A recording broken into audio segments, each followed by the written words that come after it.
Hi everybody, I'm Chris and I'm going to give you a quick presentation of my literature review called Exploration of Challenges and Available Resources Available for Military Personnel Transitioning to a Civilian Career.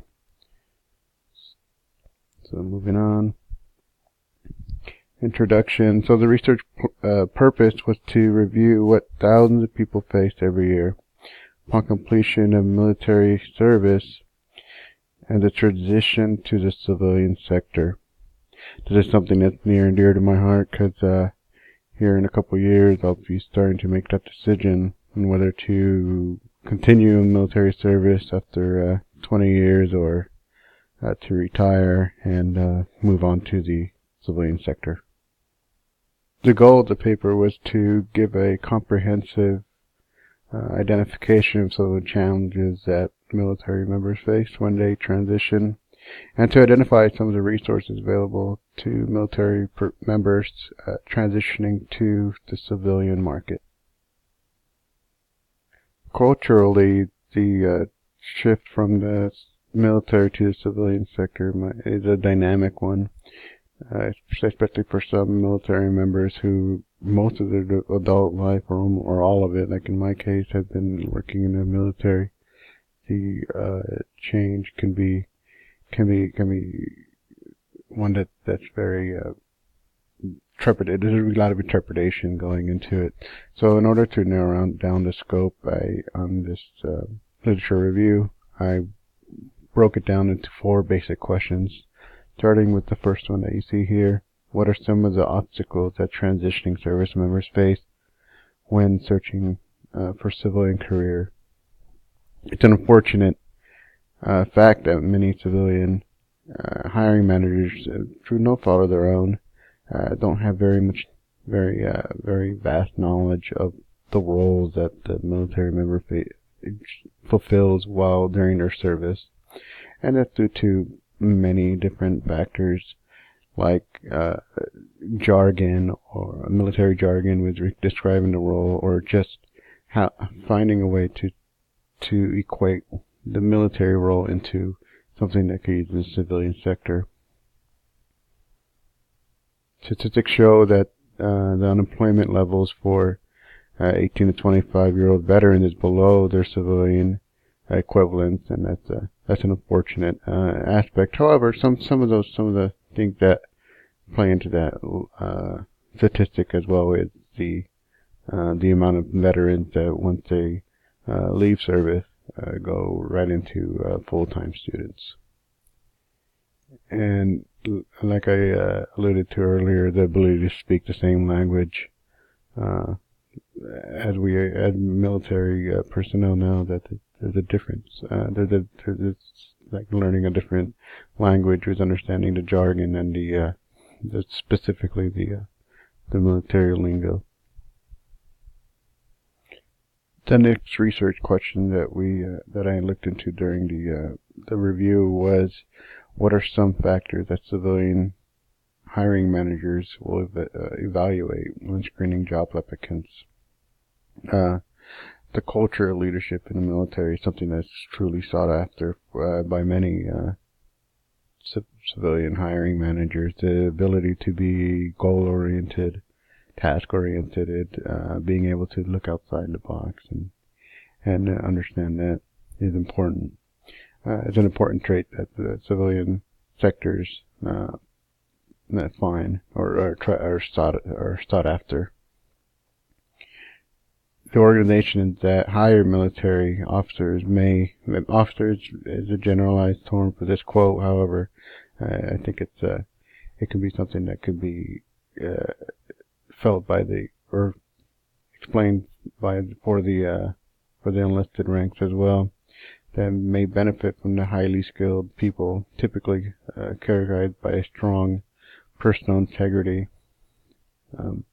One of the main models of the ethos that the military holds is the ability to be to integrity, and that sort of feeling of responsibility towards the task that the civilian sector will like and sought after. The next question that was a pretty basic one, which is, what are some of the resources available for transitioning service members? There's a great guide called the Military to Civilian Guide, written by Savino and others, and it just basically gives it an approach to how to merge the blurred line of military to civilian sector, and give tips and hints and resume writing tips on how to be able to speak both languages. And of course, there's career counselors available. And one interesting fact that during the research that I didn't know was the importance of the career counselors and the transition counselors to be aware that they are not only providing help with the transition to a career, however, also providing information on the mental health services of it, because it's very, as I stated before, it could be a very dramatic shift from moving it from one world to another. The next question is, what are some of the job cultural adjustments that transitioning service members face?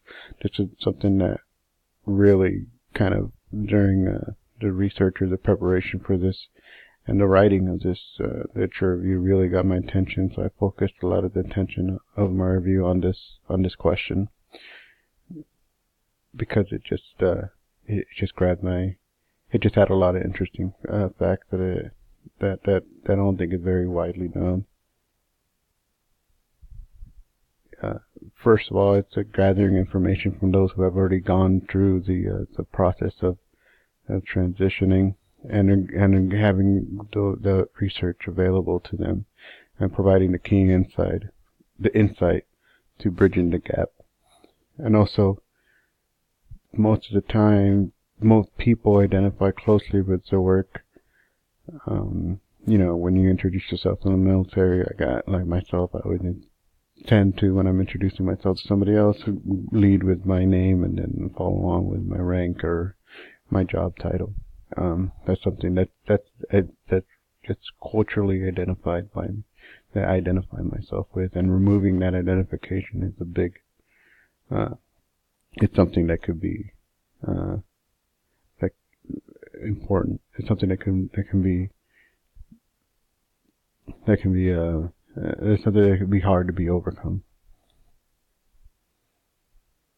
Kind of more into this here, the feeling that service member was that a part of them, who they are, would be removed, and that's where the role of the transition counselor comes in, to be able to provide that mental health and guidance on how to better deal with that. And oftentimes, military occupational demands remove them from the family, and the family, so they in a sense have two families. Their personal family, their outside personal family, and the military family. Removing that aspect of the military family can be something that can be tough to overcome. And affecting that removal of the military family would affect the self-esteem of the service member, and that's what this study shows.